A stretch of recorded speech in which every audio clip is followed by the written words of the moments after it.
Ya, pemirsa, pasca dirilisnya data produk domestik bruto dan juga pertumbuhan ekonomi dari sejumlah negara, akhirnya beberapa negara terkonfirmasi masuk ke dalam zona resesi ekonomi.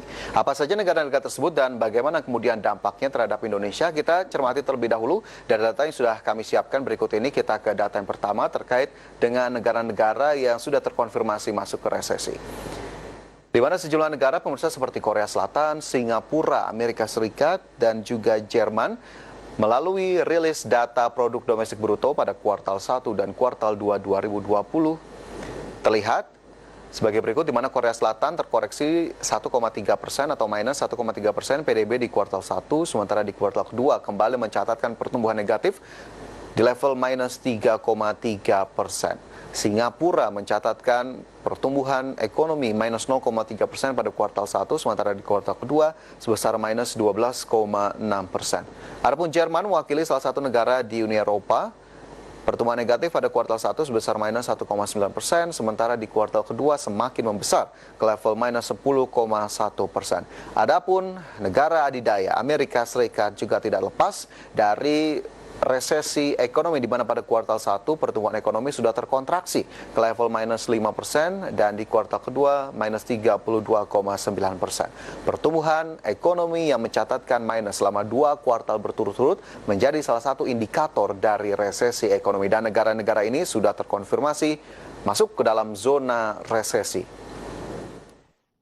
Sementara itu, bagaimana dengan pertumbuhan ekonomi Amerika Serikat secara tahunan sebagai salah satu negara dengan kapasitas ekonomi terbesar di dunia? Kita lihat perjalanan dari pertumbuhan ekonomi Amerika Serikat, di mana pada kuartal 1 2019 mencatatkan pertumbuhan sebesar 2,9%, melemah tipis ke level 1,5% pada kuartal 2 di tahun lalu. Sementara pada triwulan ketiga di tahun 2019 kembali mencatatkan kenaikan ke posisi 2,6% dan menutup akhir tahun 2019 di kuartal 4 tahun lalu Amerika Serikat mencatatkan pertumbuhan ekonomi sebesar 2,4%. Adapun pada kuartal 1 2020, kontraksi ekonomi mulai terlihat terutama dari data PDB dan juga pertumbuhan ekonomi. Pada kuartal 1 2020, Amerika Serikat mencatatkan pertumbuhan ekonomi negatif sebesar minus 5%.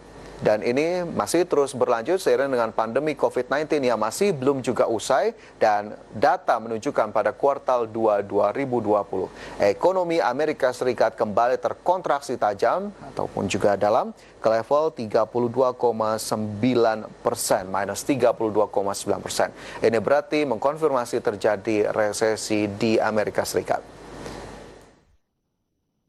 Sementara itu, bagaimana dengan neraca perdagangan Indonesia dan juga Amerika Serikat? Apakah kemudian ini menjadi salah satu hal yang patut diperhatikan? Kita coba lihat data, di mana berdasarkan dari Badan Pusat Statistik, pada Januari hingga Juni 2020, total dari neraca perdagangan Indonesia dan Amerika Serikat mencapai 4,28 miliar dolar Amerika. Adapun jika dibandingkan dengan Januari hingga Juni 2019, ini sebesar 3,9 miliar dolar Amerika, peningkatan sebesar 9,76%. Sementara itu, total nilai perdagangan Indonesia Amerika Serikat Januari hingga Juni 12,98 miliar dolar Amerika, sementara Januari hingga Juni 2019 13,08 miliar dolar Amerika, penurunan 1,46%.